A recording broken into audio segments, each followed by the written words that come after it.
이 사건은 2017년 10월 25일 용인의 한 아파트에 사는 가족이 3일 전부터 연락이 되지 않는다는 112 실종 신고부터 시작됩니다. 현장에 출동했던 경찰과 119는 안에서 문이 잠겨 있으니까 진입 방법이 없어서요. 아파트 윗집에 협조를 받아가지고 로프를 타고 베란다를 통해서 그 집 안으로 진입을 하게 됩니다. 안방 베란다에 이불과 옷가지들이 막 쌓여 있는 거예요. 그래서 순간 이상하다 싶어서 문을 열고 베란다에 이불을 들추자 사람의 발이. 시신이 한 구가 아니라 두 구. 바로 54살의 어머니와 13살의 늦둥이 아들이었습니다. 이 두 사람 모두 급소에 집중돼가지고 10군데 이상 흉기에 의해서 찔려 있었고 부패가 진행되고 있었습니다. 지금 보시면 어머니와 아들 모두 얼굴과 머리에 다발성에 흉기 손상이 있습니다. 또 하나, 시신 전체에 밀가루가 전체에 뿌려져 있었습니다. 밀가루? 밀가루를 왜 뿌리는 거예요? 제일 먼저 산정해 볼 수 있는 거는 증거인멸이죠. 어떤 경우는 뭐 밀가루 뿌려놓고 또 양 옆에다가 케첩 같은 거, 뭐 마요네즈 같은 것도 뿌려가지고 증거인멸을 시도하는 범인들도 있고요. 두 번째는 면식범이거든요. 네. 근데 그 얼굴을 보기가 싫은 거예요. 아무리 자기가 범행을 했어도. 사실 모욕인 경우도 많아요. 맞아요. 그러니까 내가 화가 나서 얼굴이나 머리를 공격한 거 이외에 좀 너를 더 맞습니다. 시신을 모욕하겠다 이런 경우도 꽤 있습니다. 이 아파트에 살고 있었던 거는 한 사람이 더 있죠. 56세의 아버지. 그런데 이 사건 발생 바로 다음 날 집에서 2시간가량 떨어져 있는 강원도의 한 콘도 지하 주차장에서 싸늘한 주검으로 발견이 됐다고 합니다. 이 아버지인 경우에도 어머니와 아들처럼 여러 번 찔려서 대량 출혈로 인해서 사망한 상태로 확인이 됩니다. 어머니, 아들, 예, 또 예. 아버지까지 무참히 다 살해당했다는 얘기네요. 그래서 이 사건을 바로 일명 용인 일가족 살인 사건이라고 부릅니다.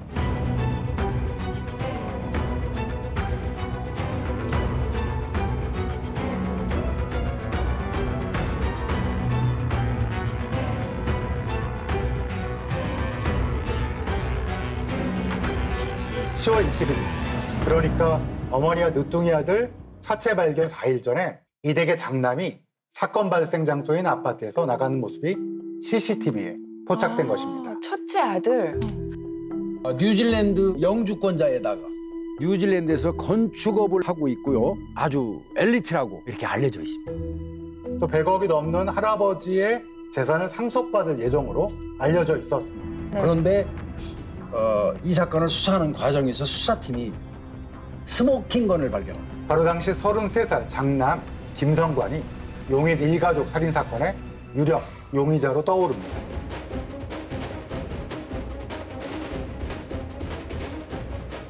김성관은 지난해 10월 용인의 한 아파트에서 자신의 어머니와 괴부, 10대 이부 동생을 숨지게 한 혐의를 받고 있습니다. 김성관이 CCTV에 찍혔던 2017년 10월 21일로 돌아가 보겠습니다. 시신이 발견되기 4일 전인데요. 싱크대 쪽에서 흉기를 든 채로 쪼그리고 앉아서 기다리다가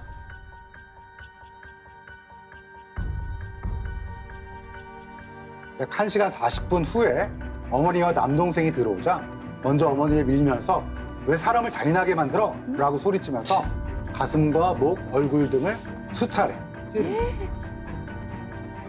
옆에서 이 상황을 지켜보던 13살짜리 동생이 얼마나 놀랬겠습니까? 그러니까 뭐 형 뭐 하는 거야? 형 왜 그래? 막 그러고 이제 나섰겠죠? 소리쳤겠죠? 그랬더니 이때 동생을 마루에 넘어뜨리고 얼굴하고 머리를 수차례 또 공격하게 됩니다.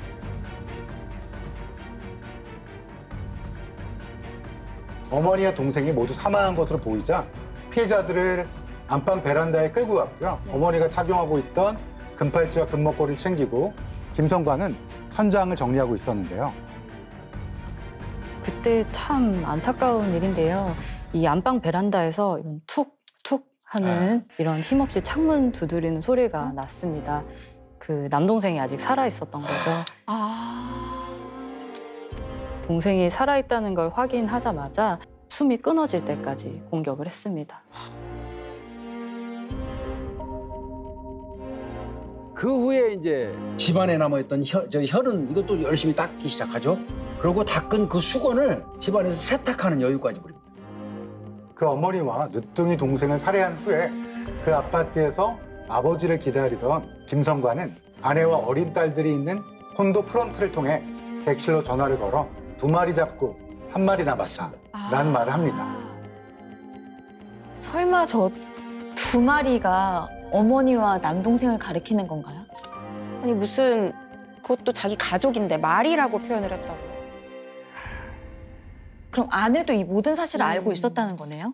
네, 굉장히 중요한 부분인데요. 이 아내 또한 대략적인 내용을 알고 있었을 뿐 아니라 이 사건의 거의 긴 과정에서 김성관과 몇 차례의 통화를 함께 하게 됩니다. 특이한 게 굳이 왜 휴대전화로 안 걸고 교환원을 통해서 콘도 프론트로 전화를 하는 거죠? 자기들 나름대로는 머리 쓴 겁니다. 그러니까 통화 기록 남기지 않고 위치 추적 같은 거 이런 거 다 피하려고 나름대로 전략을 짠 건데 네. 이 사건의 콘도 같은 경우는 프론트에서 자동으로 녹음이 되는 시스템이었습니다. 아, 다행이네요.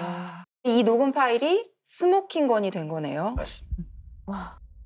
그 김성관은 아버지를 유인하려 전화를 걸어 약속하고 5시 30분경 용인 모처에서 만나서 자신의 렌트카에 태워서 강원도 쪽으로 향하게 됩니다.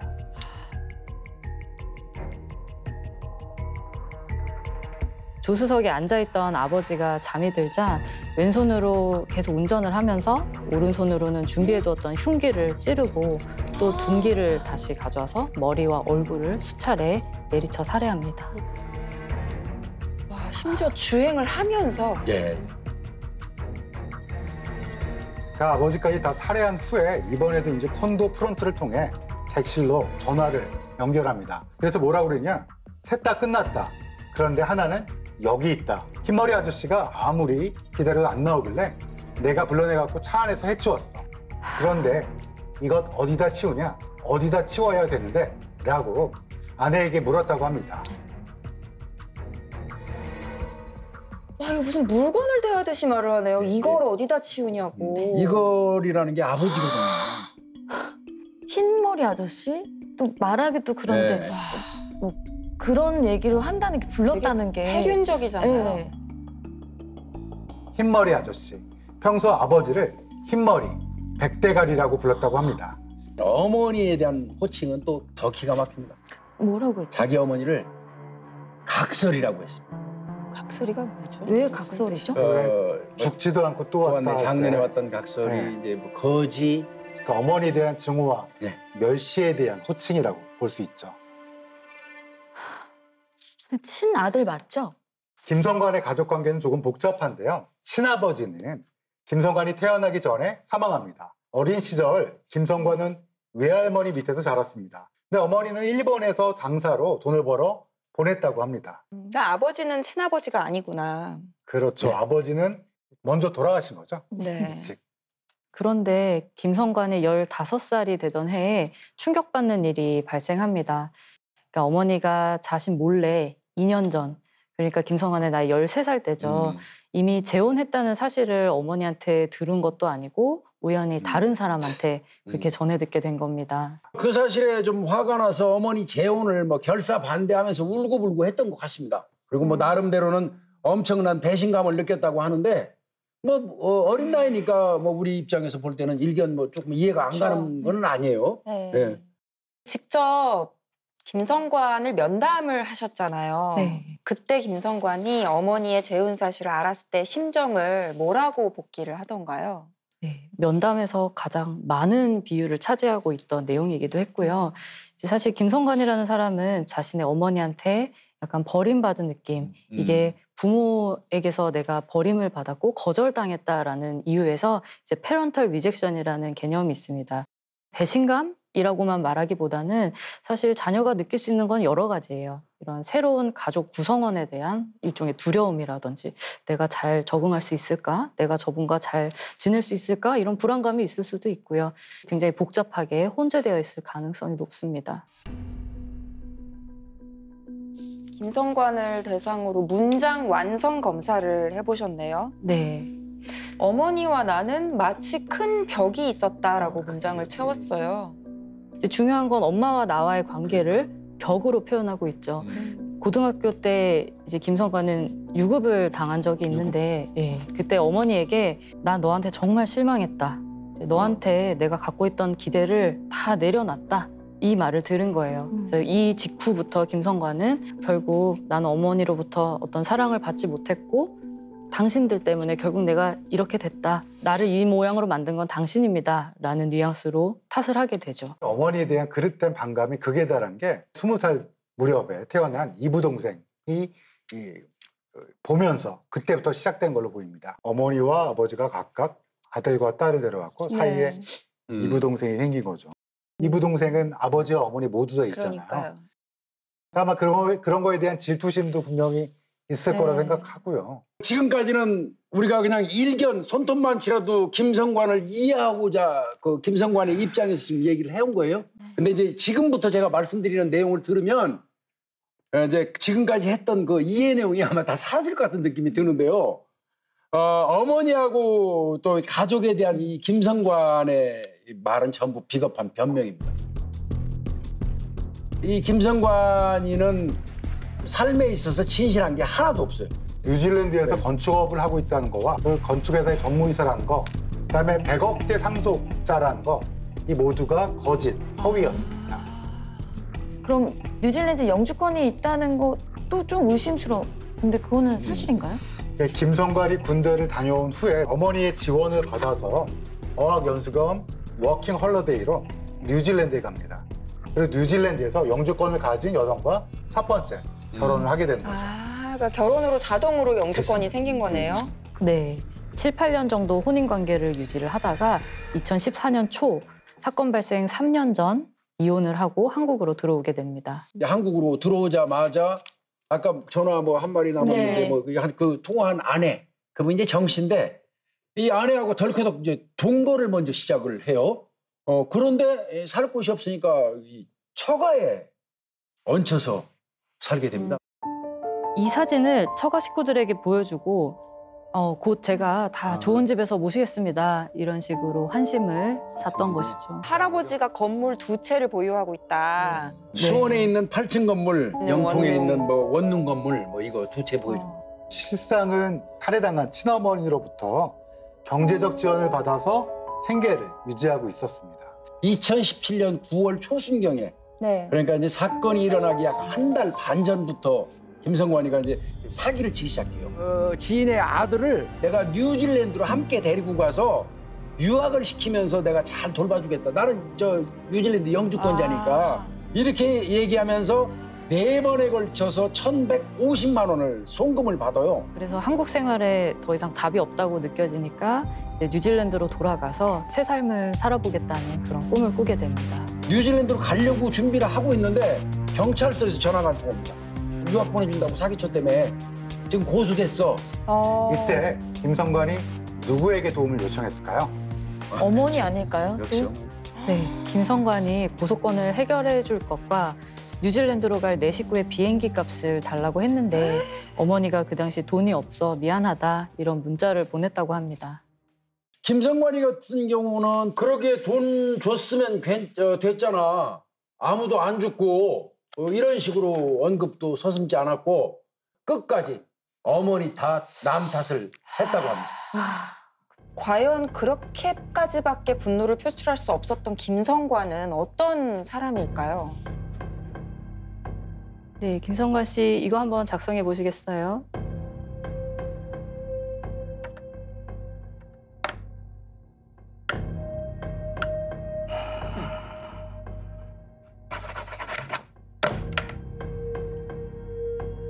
네, 다시 한번 작성해 보시겠어요? 결과가 제발 정확하게 나오면 좋겠네요. 왜 살인을 저질렀나요? 질문 자체가 잘못됐습니다. 김성관 씨 범행에 대한 후회는 없습니까?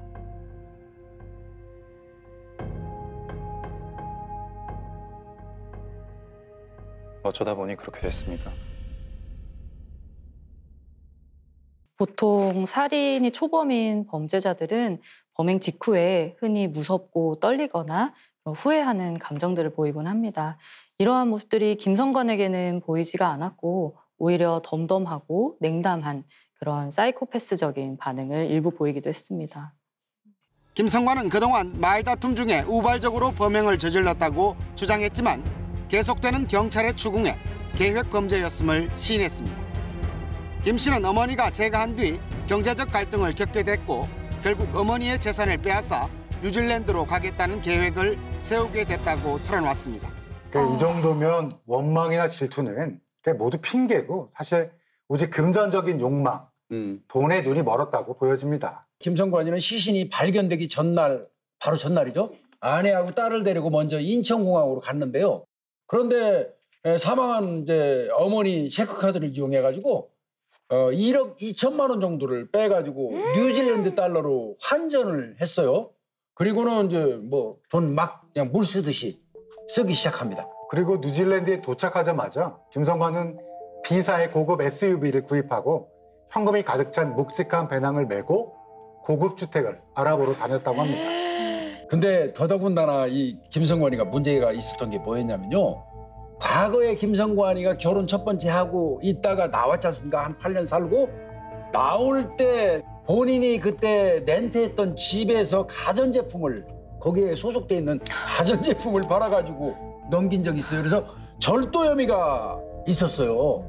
그 상태에서 이제 우리나라로 넘어왔던 건데 경찰에서 10월 29일 날 체포를 했고요. 그래서 뉴질랜드 경찰이 신병을 확보하는 바람에 우리 경찰 입장에서는 굉장히 좋았던 겁니다.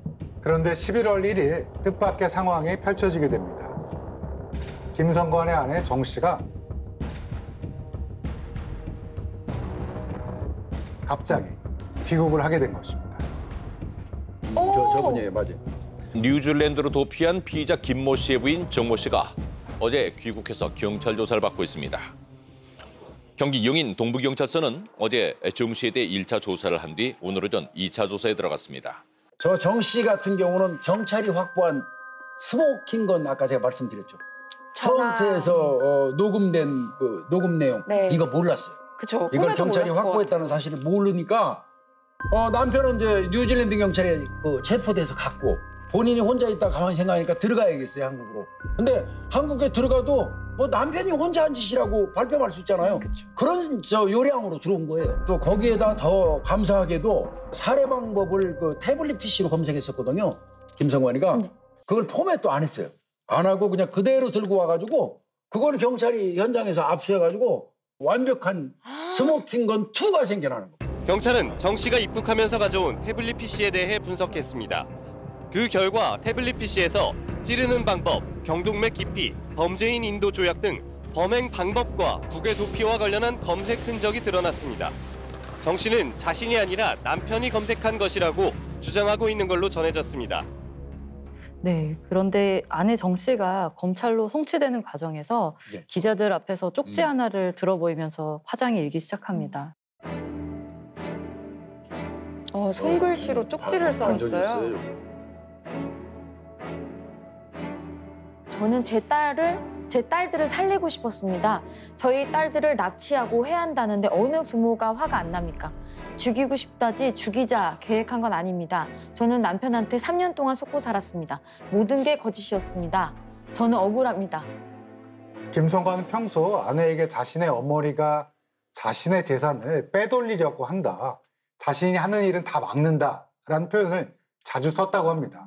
앞서 언급했던 할아버지 허상의 100억 재산 있잖아요. 네. 그게 어머니 때문에 지금 물려받지 못하고 있다고 그런 말을 늘 아내에게 했다고 합니다.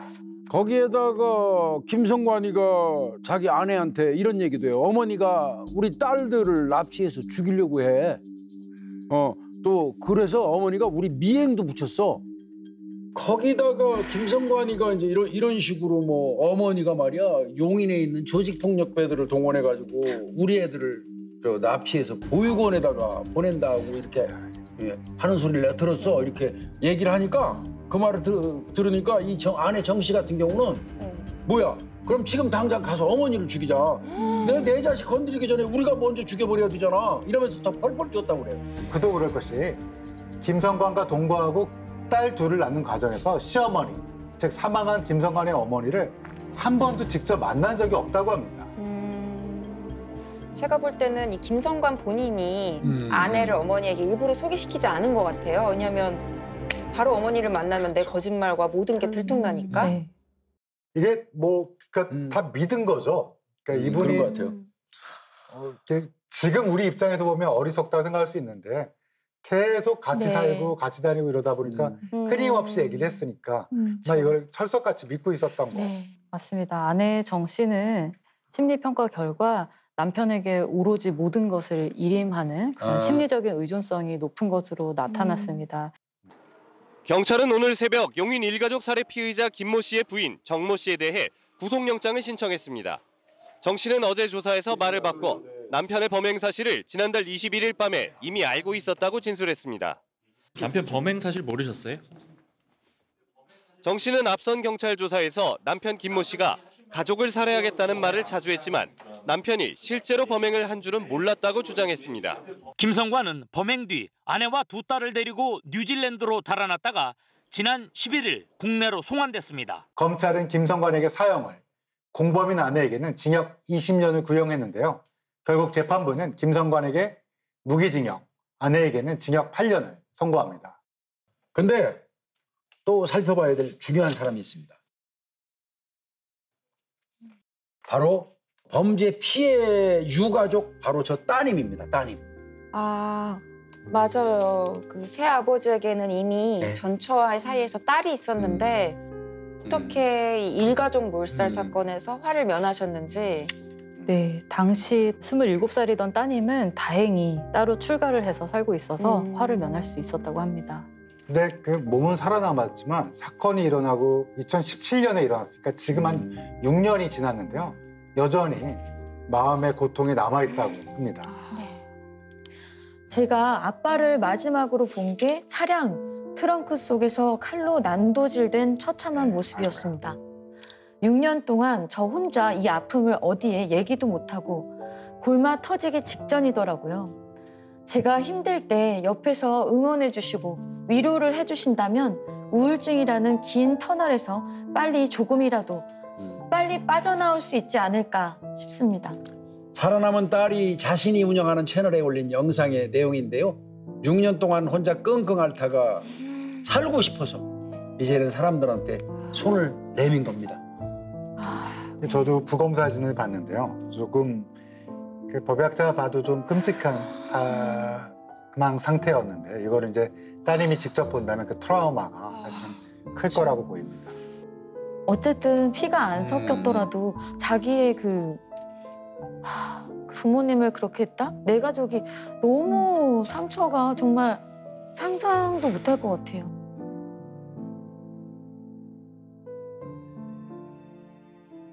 살인 사건을 다룰 때는 그 엽기적인 측면이나 폭력적인 측면에 좀 치중해서 소비하는 경향이 있잖아요. 그런데 아직 살아있는 굉장한 고통 속에 시달리고 있는 유가족이 있다는 점을 꼭 기억했으면 좋겠어요.